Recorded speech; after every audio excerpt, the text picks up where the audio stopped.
Tá?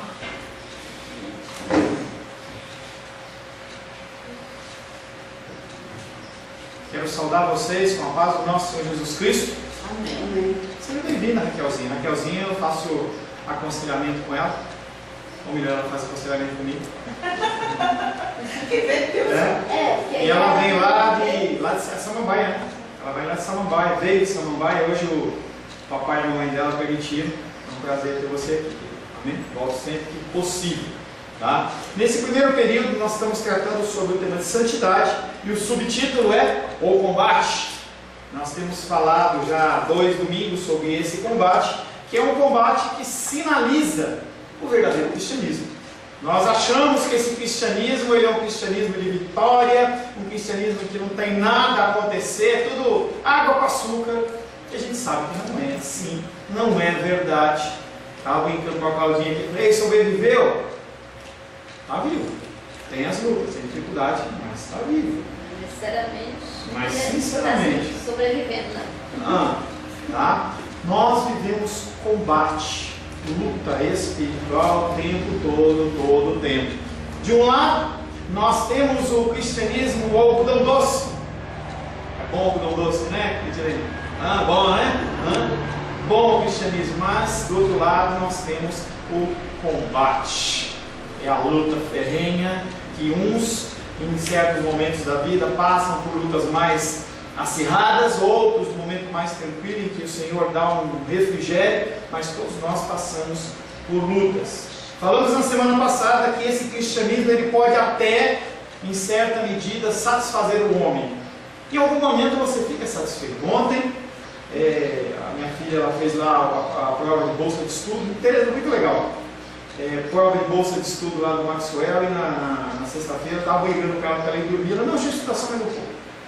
Aí eu vejo minha irmã lá em São Paulo com dificuldade, com o meu sobrinho, e aí graças a Deus a minha não dá trabalho em relação a isso. Aí ela fez a prova, quando foi a noite, então pai, estou comprando algum sorvete.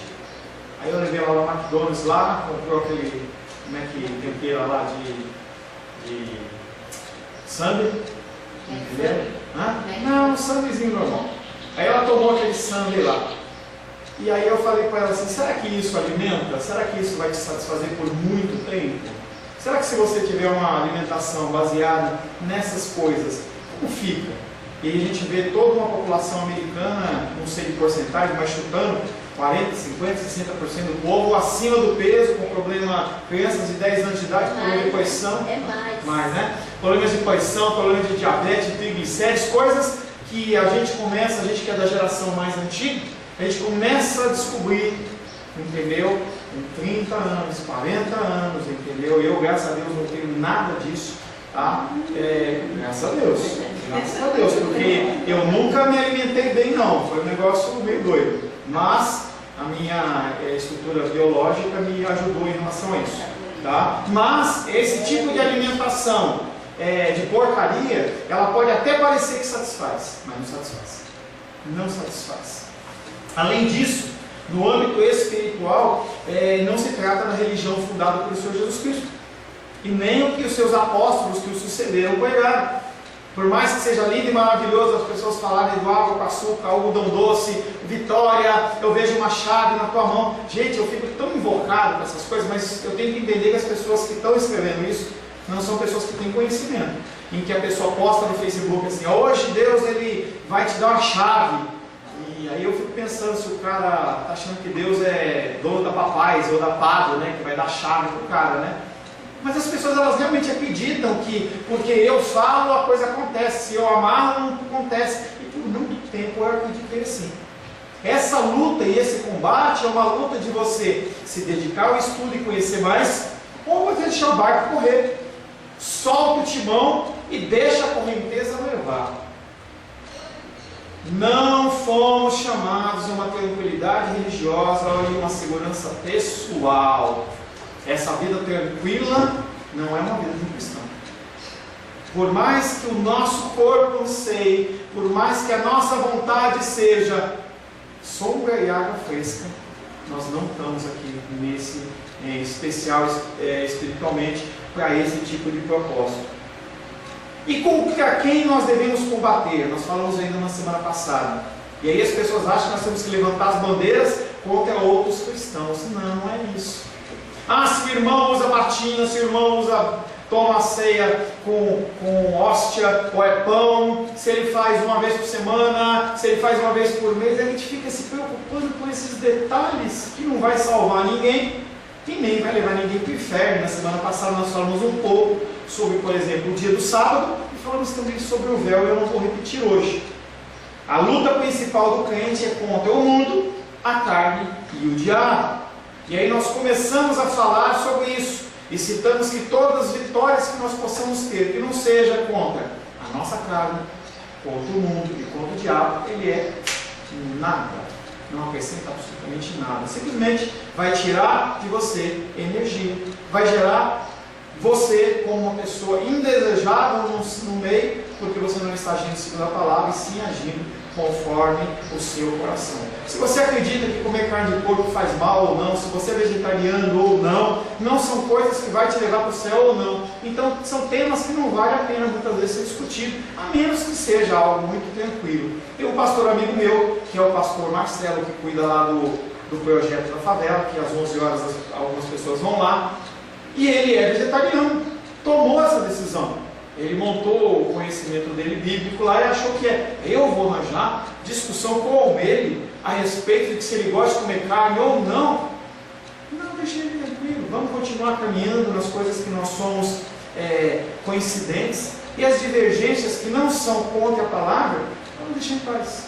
Começamos a falar ainda no finalzinho da aula passada que o crente precisa combater contra a carne, mesmo depois da conversão. Mesmo depois da conversão. Não há um ato mágico, não há um ato de sim, salabim, em que você estava mentindo, era mentiroso e não mente mais, é egoísta. Não existe isso. Não existe isso. Essa ação divina que Deus manda um anjo vir com um cântaro de paciência. Ah, eu sou irado. Aí Deus derrama. Agora eu não sou mais irado.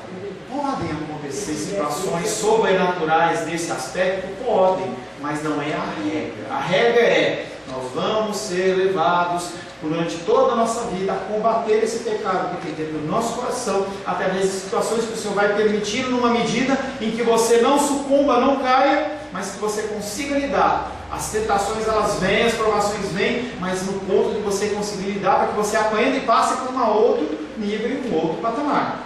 Citamos vários textos e dissemos que esse coração jamais estará isento das imperfeições desse mundo. Essa doutrina de que todo mundo é santo dentro da igreja, isso não existe. Nós somos pecadores e você pode esperar de dentro da igreja as mesmas coisas de pessoas que agem fora da igreja, porque todos são seres humanos. Eu não estou justificando, estou dizendo que é a verdade, tá?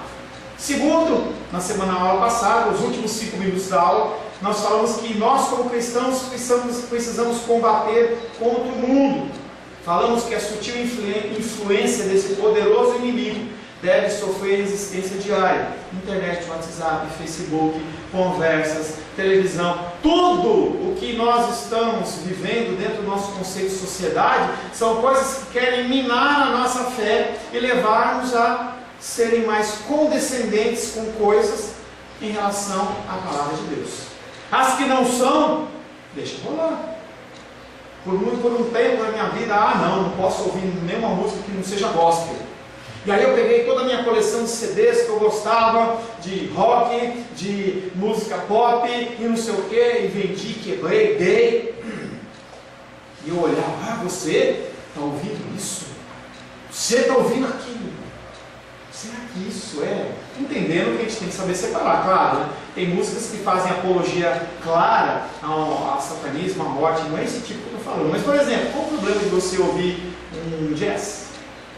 E minha esposa gostava de jazz, eu ficava pressionando ela. Não pode no jazz, não é de Deus, tem que falar Jesus, tem que falar. E eu, com o passar do tempo, eu fui entendendo que as artes, entendeu? Artes procedem de Deus. Tem artes que glorificam a Deus, mas tem artes que não glorificam a Deus. E não é aquela situação em que nós vamos nos abster das coisas. Não, nós temos que discernir as coisas. Então, até lá em Santa Catarina estava tendo uma exposição, não sei de que banco lá, fazendo apologia à pedofilia, à zoofilia e outras coisas.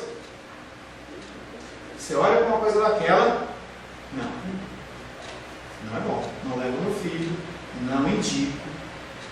Mas e as coisas que não tem problema? Não, agora eu não vou olhar para um quadro do Leonardo da Vinci, lá da Mona Lisa, não, porque não está Jesus. Gente, são coisas que a gente tem que pensar. A gente tem que gastar as nossas energias nas coisas que realmente têm valor. A gente tem que pensar realmente, porque quem dá capacitação para o homem fazer as coisas belas, né? Supostamente belas, da boa noção, como você falou, é Deus, né? E faz parte do mandato cultural, né? A questão de tudo, né? Eu não podia ouvir nem música clássica hoje, né? Mas eu pensava assim. Isso não, música clássica não dá, enaltecendo. Inexperiência, com novo convertido, a gente pensa que virou santo.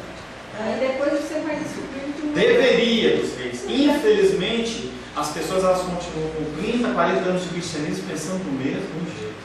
Infelizmente. Por isso que grande parte das pessoas tem aversão aos cristãos. Porque quando se deparam com cristãos, se deparam com muitas pessoas que não usam a mente para pensar. Em que numa situação, sim, eu posso me submeter a uma situação no detrimento de que aquela pessoa possa vir a ser ganha para Cristo, desde que não esteja ferindo as Escrituras.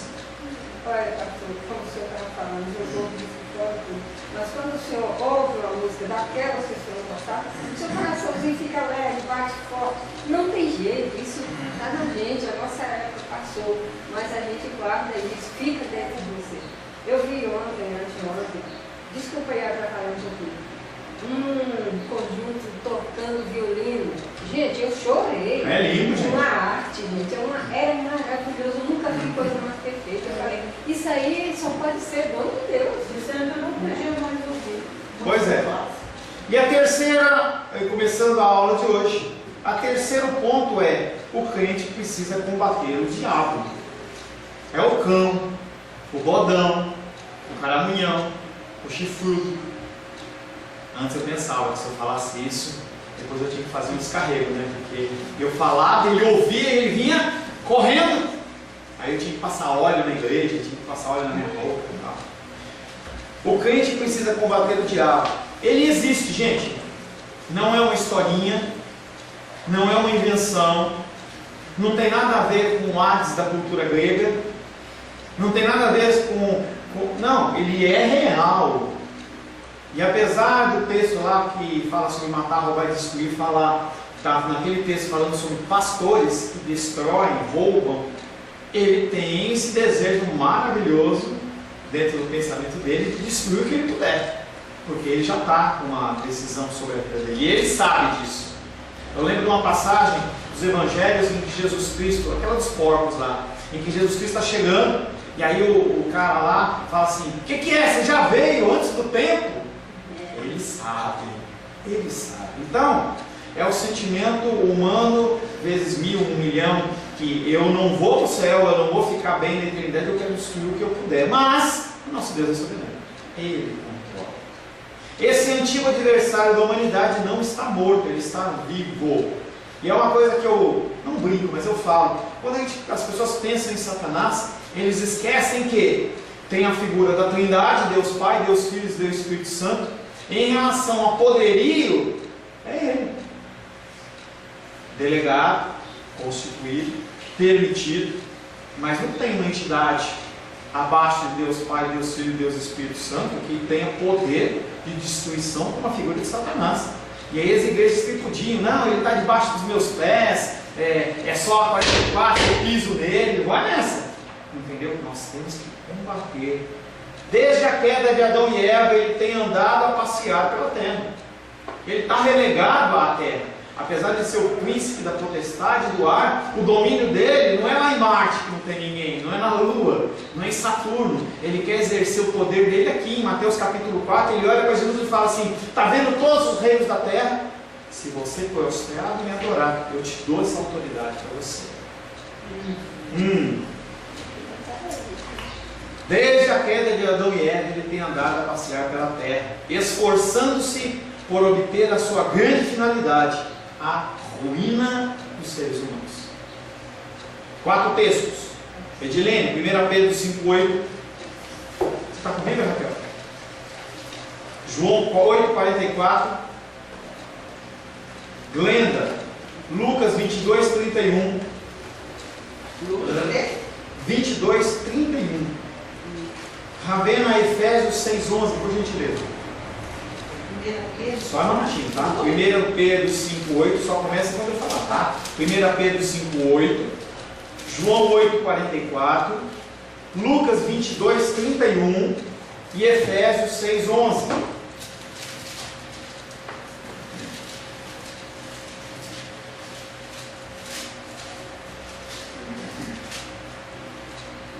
Pode ler.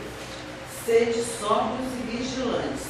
O diabo, vosso adversário, anda de derredor como leão que ruge, procurando alguém para devorar. E aí esse versículo em 1 Pedro 5,8 ele fala: sede sóbrios e vigilantes. Sóbrios, não vos embebedeis com as coisas do mundo, mas se enchei do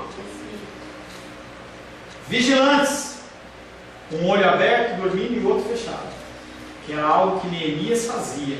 Construção do muro, os caras lá, não lembro como é que era o povo lá, Sambalate lá, aquela pessoa lá, querendo destruir, ele fala assim: olha, numa mão a espada, na outra mão a pazinha do pedreiro lá, entendeu? Vai construindo e está sempre ligado. Sede sóbrios e vigilantes, o diabo, vosso adversário, anda ao derredor. Quem que anda ao nosso redor? Os anjos. Os anjos acampam ao redor daqueles que o temem. Então tem uma camada de proteção antes do diabo. Então é nós, aquela figura que às vezes as pessoas postam na internet, aqueles montes de anjos, é isso mesmo, tá? Os anjos do Senhor acampam ao redor daqueles que o temem. E ao derredor, o banguela, que morde. Se ele não morder com os dentes, ele fica mastigando você, tá? Mas como ele morde se tem os anjos? Não, desculpa, não me expressei bem. Na verdade, sobre os filhos de Deus, ele tenta, mas não consegue. Para aqueles que não são filhos de Deus, ele tá? Porque ele fala que anda como um leão, né? Procurando alguém para devorar. João capítulo 8, verso 44. Deixa eu achar aqui só um minuto. João capítulo 8. Pode ler, por gentileza.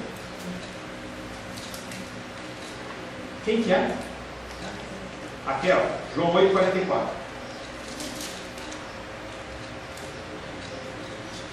Vocês são filhos do diabo e querem fazer o que o pai de vocês quer.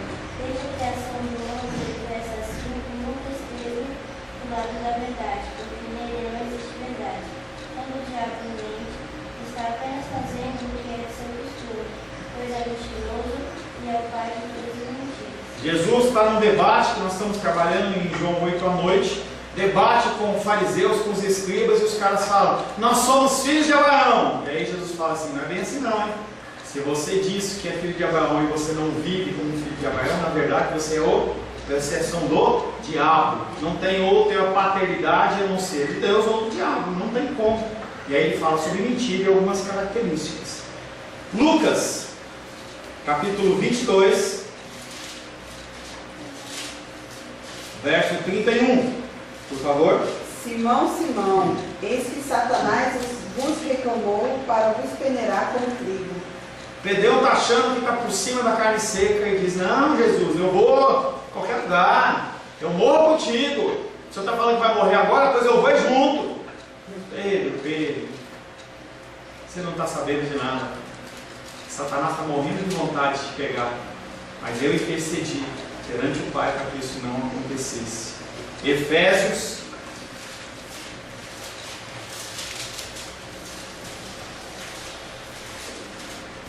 capítulo 6, verso 11. Revestivos de toda a armadura de Deus, para poderes ficar firmes contra as ciladas do diabo. O que é se revestir de toda a armadura de Deus? A palavra de Deus. É o vigiar e orar. Você está sempre vigilante nas situações que elas são. Entenda que as situações ocorrem no nosso dia a dia são situações em que elas não vêm tocando no trombeta, nós somos do diabo. Não, as situações elas vêm numa exposição muito simples, muito sutil, para que nós olhemos para as situações e falamos, não, como é que os jovens gostam, Fabiana? Não tem nada, não tem nada a ver. Não tem nada a ver. Não, você faz isso tal, né? Não tem nada a ver.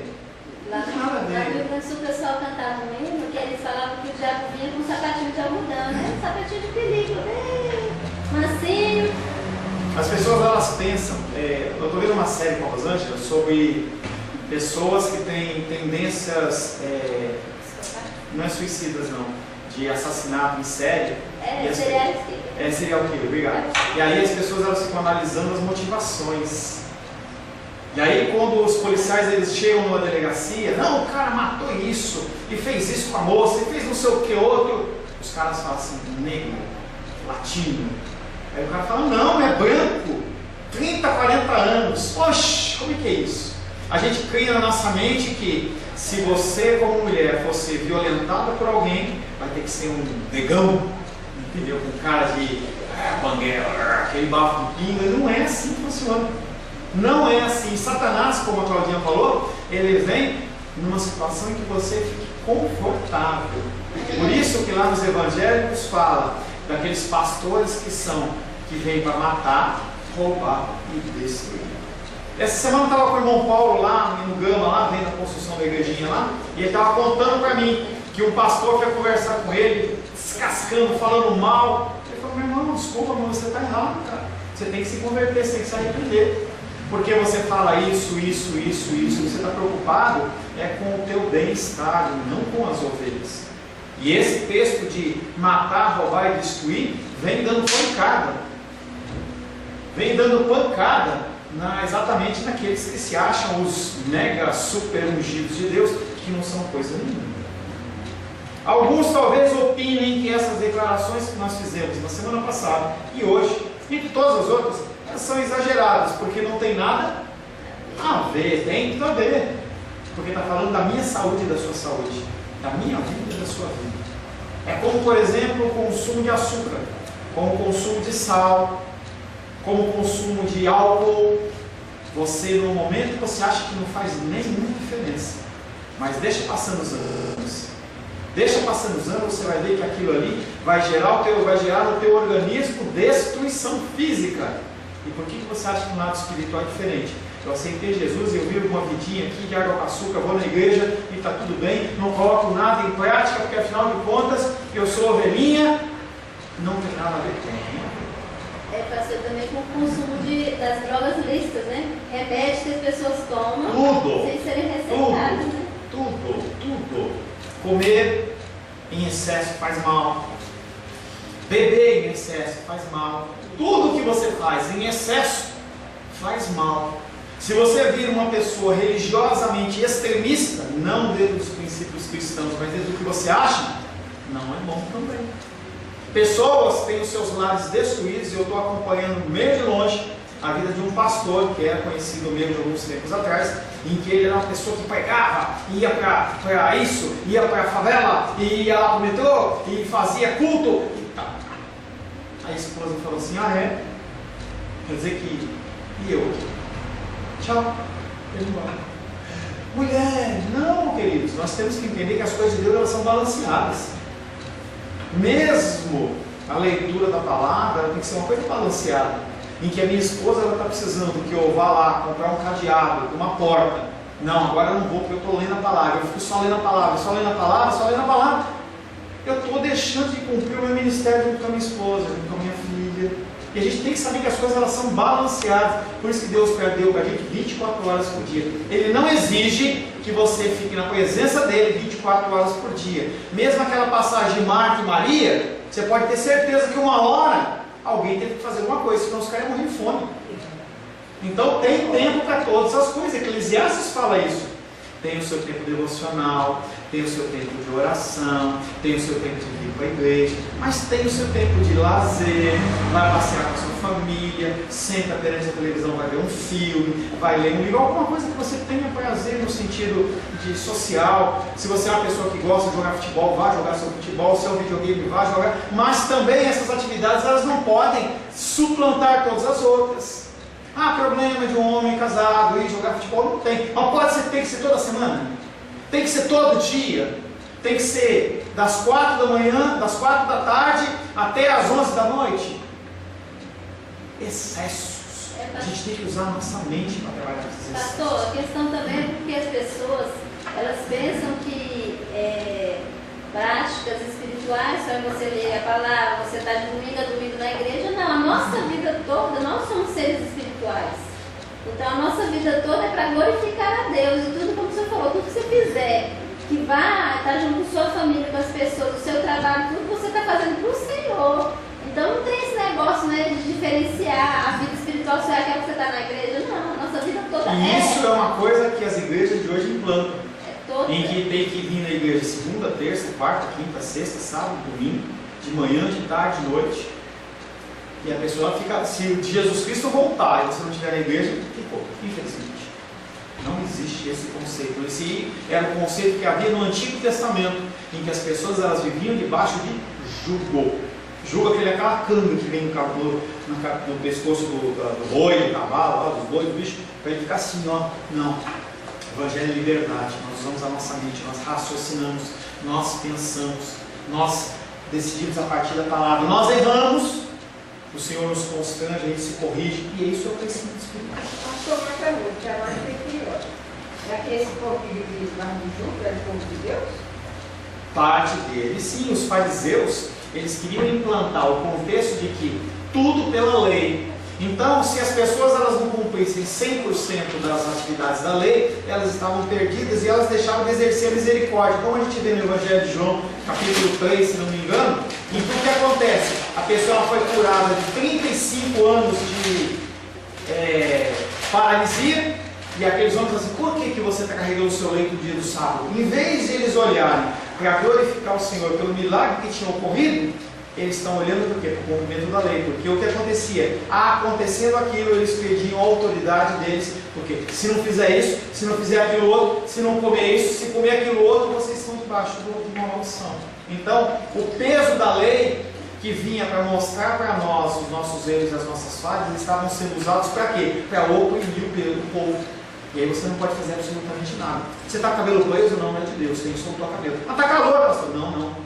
Deus me deu uma revelação aqui. E as pessoas usam a palavra de Deus no sentido de oprimir. Então, aquele povo, que é o texto que alguém leu aí de Satanás, acho que foi a Raquel, João, sei lá, alguém leu, tá? Em que Deus fala assim, Jesus Cristo fala assim: vocês na verdade não são filhos de Abraão, vocês são filhos de Satanás. Porque o que vocês fazem não é para o bem do povo, para que eles possam conhecer, e sim para oprimir-los. Sim, não, porque todavia, entretanto, mas... Porque onde que eu sei, Deus andava naquele povo, né? E eles ouviram? Orientando o tempo todo, desde os profetas, desde Êxodo, sempre orientou. O problema é que as pessoas não querem. E quando os líderes eles pegam conhecimento, que é alguma coisa que eu gostaria de falar que não vai dar tempo, são princípios de autoridade, em que o que acontece é as pessoas usam esta pseudo-autoridade para oprimir as pessoas.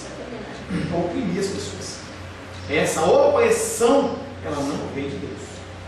Alguns talvez opinem que essas declarações são exageradas. Talvez você esteja secretamente dizendo a si mesmo que os homens e as mulheres deste mundo chegam certamente ao céu sem toda essa dificuldade, toda essa guerra. E aí você está enganado. Nós vamos ter tempo de ler todos os textos, mas eu quero pedir para a Débora abrir 1 Timóteo 6,12 e Gabriel abrir 2 Timóteo 2,3.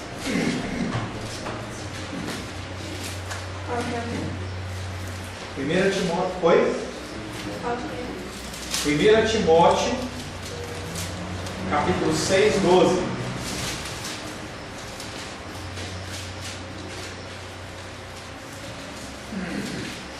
Timóteo 2,3. Não, você é 2 Timóteo 2,3 e a Débora 1 Timóteo 6,12, pode ler. combate o bom combate da fé. Toma posse da vida eterna, para qual também foste chamado, e de que fizeste a boa confissão perante muitas testemunhas. A Paulo olha para Timóteo e fala: combate o bom combate. Não é água com açúcar, é luta, é dificuldade. 2 Timóteo 2:3. Participa dos meus sofrimentos como bom soldado de Cristo Jesus. O apóstolo Paulo, mandando na segunda carta a Timóteo, ele fala: participa dos meus sofrimentos. Ele estava preso. Participa dos meus sofrimentos como bom soldado de Jesus Cristo. Ou seja, bom soldado de Jesus Cristo passa por lutas e dificuldades. Palavras como essas parecem claras, simples e inerrantes. Todas elas ensinam uma e mesma grandiosa lição, se estivermos dispostos a acolhê-las. Essa lição é que o verdadeiro cristianismo consiste em um combate, uma luta, uma guerra. Aquele que pretende condenar o espírito de luta, ensinando que devemos sentar-nos passivamente, nos submetendo, entre aspas, a Deus, entender o mal, a Bíblia, e está incorrendo em grave engano. Nós somos seres ativos dentro do reino de Deus e não passivos. Porém, pelo menos uma coisa é indubitável: como membro batizado de igreja, ao menos de acordo com a sua profissão de fé, nós somos um soldado de Jesus Cristo, tendo compreendido, tendo nos comprometidos a lutar sob a bandeira contra a carne, o pecado e o diabo. Não importa se você é batizado, membro de uma igreja ou não, uma coisa é certa: esse combate cristão é uma grande realidade. Não é uma questão como governo eclesiástico ou como cerimonial de uma igreja, coisas que os homens podem discordar. Eu posso discordar se você acha de um aspecto ou não, se você usa batina ou se você não usa batina, se usa gola clerical ou se não usa gola clerical, se você faz a ceia uma vez por semana ou uma vez por mês, mas essas coisas não vão definir se você vai para o céu ou não. Onde houver graça, ali haverá um conflito espiritual. O crente é um soldado e sem santidade você não vence essa luta. Amém? Vamos orar. Senhor, em nome de Jesus, queremos glorificar o Senhor porque podemos falar um pouco mais sobre esse combate. Queremos, Pai querido, pedir ao Senhor que o Senhor possa nos dar o entendimento, a capacitação, para que nós possamos cada vez mais, Pai, nos engajar nessa luta verdadeira e real, que é a luta, Pai querido, espiritual. Nossos irmãos e irmãs, Pai querido, que ainda se encontram perdidos, que se encontram presos sob o jugo de Satanás, sob o jugo, Pai, da sua própria carne, sob o jugo do mundo, precisam, Pai querido, que nós nos posicionemos para que nós possamos ser instrumentos do Senhor aqui na terra, Pai. Usa-nos, nos ensina, nos capacita, é o que te pedimos em nome de Jesus. Amém.